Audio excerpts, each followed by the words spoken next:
And now we've gone from a next generation ship into this blast from the past. Oh, hey.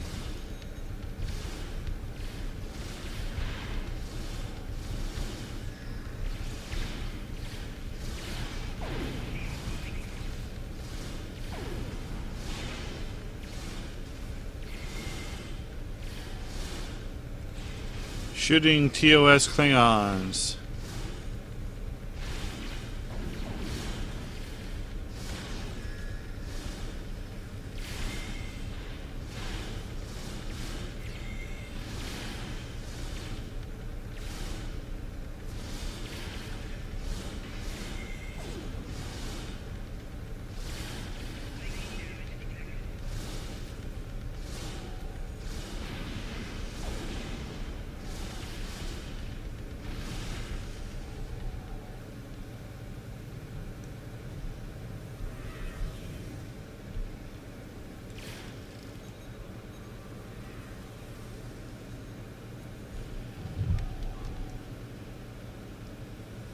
Oh, look, were those Klingons? Yeah. Yeah, they were. Do you know why we're here? It's to test a cloak. Illegal, but still. But still what? We are planning to arrest Captain Pressman, but we need your support. Are you with us? Vice Admiral Angela Franks, come in. Who's this Klingon? I am Montauk. Good to know. I am a member of Section 31. What? Meet me in the transporter room. Well, I don't trust him. Let's give him the pass. Let's see if he knows the passcode. What's the code? Really? Oh, if I must. 357354735596-446.3 Baker. Because passcodes are always long and full of numbers and dashes and points and the phonetic alphabet. And it's absolutely right. I'm to use the primitive console that looks like a hex nut to reach him. Hey, all my crew is back. Great. Loots. Crummy loot, but hey, a large hypo, that's not too bad. Wait, where did he come from? I've got a Cation with a machine gun. I'm going to take a moment to say I really did like this asset that they gave us. It's part of the TOS Constitution bridge pack, and then they made it available for the Foundry. I do want to use this eventually for one of my own missions, maybe like the lower levels of K7. It's a Federation space station. I'm pretty sure the crew deck would look something like this with the colorful doors and metal walls and Jeffries tubes. I do really want to use this in a little bit more appropriate setting. Oh look, a heck nut, X nut, with an interact button. Maybe I should press it. Red alert! Mutaneers are trying to take the ship. Abandoned ship. The experiment is going critical. Hooray. Ooh, the Klingon's back. We must leave. There are Klingon warbirds here, and they are going to attack. We must keep history intact, and must defend the Pegasus. Really? Okay, well, good. You better get out of here. Pressman to Starfire. 6 to beam out. I know that elusive Potak of a Klingon has been helping you. Goodbye. So now he's aware of the Section 31 guy. And we know that somebody from the past is interacting with a ship from the future, which means that temporal investigation should be... This mission's hurting my head. Alright, we're to energize. Shields up, red alert! Obligatory space fight incoming!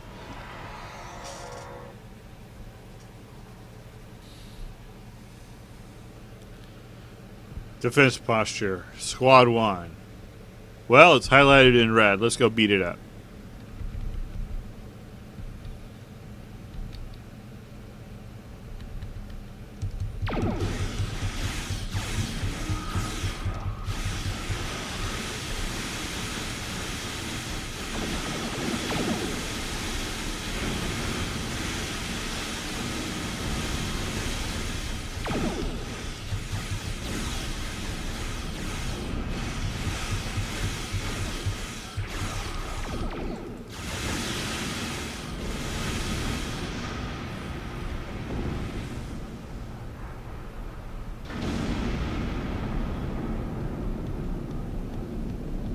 Hey, some decent loot.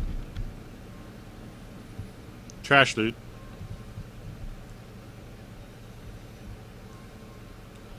Okay, now we have the final bon voyage.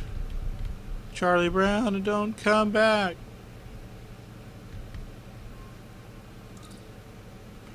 Captain, the Pegasus, the cloak has gone critical. Why not take a look? Let's have a look-see.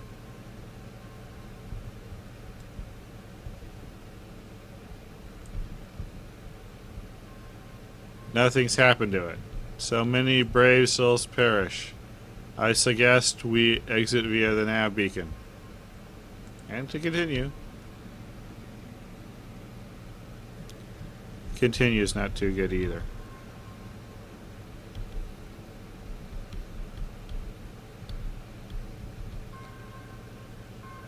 Engage.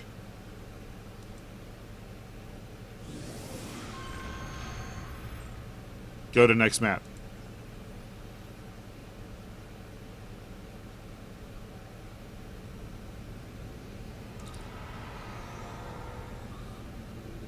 Well, it looks like we're done. Good work. My agent has been debriefed, and you have restored the timeline to an amazing 97% of the orthogonal. Okay. A good agent would be happy with a 90% fixed. Well, I'm disappointed. I wanted a 90% fixed, and if that's supposed to be good. Oh well. The crew of the USS Starfire is truly the best Starfleet has. Good work. I'll be in touch. Oh, I hate Drake. Please don't. Continue. Alright, well, we're going to go ahead, and I guess that was the mission. 2 stars. And we'll go ahead and tag it with story, combat, space, ground, solo.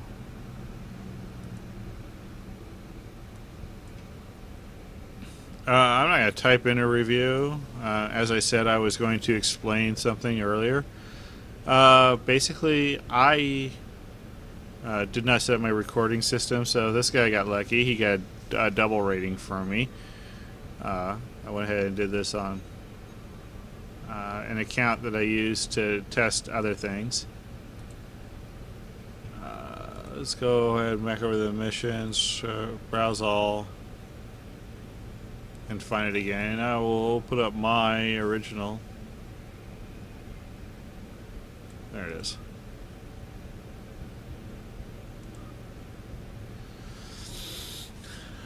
The review I did leave him said that the spelling and capitalization errors were quite abundant. Combined with the disjointed dialogue, it made it hard to follow the creator's story. And more work on the map transmissions also need to be done. This has a feeling of being a kind of a first effort. It uses the simple form of map transitions, which is fine. I would have used more appropriate objects, but that's also something you also learn. The other thing is he needs to study maybe Star Trek lore just a little bit more. I understand that not everybody can invest all their lives into reading all the novels and watching all the shows, but I'm not too sure Section 31 is Section 31 would have an investment in keeping the cloak hidden, but this seems more like a job for temporal investigations. But I know the creepy Drake, and I don't remember the name of the guy from Deep Space Nine. I don't care. I think Section 31's a bad idea, but it appeals to some people, and I appreciate the guy trying to work it all in, but It needs just a, I understand you don't want to have too much explanation or it gets wordy and too wordy to play, but a little bit more explanation to kind of glue this mission together is quite obviously needed. But hey, no discourage. Nah, there's nothing to discourage you guys here. Let's try that again. I'm not trying to discourage you. I'm trying to give you points because I think that you actually do. You put together a Foundry mission, Trek Mr. 007, that actually you can complete. You can work through. It's not painful to play. If you took away all the talking, I mean, if it's a simple work through. Working through it is quite enjoyable. So I would encourage you to maybe take some of this advice, remaster this episode, or even try again. This has been episode 3 of Bad Foundry with Doug Glendower, and I hope to see you next time.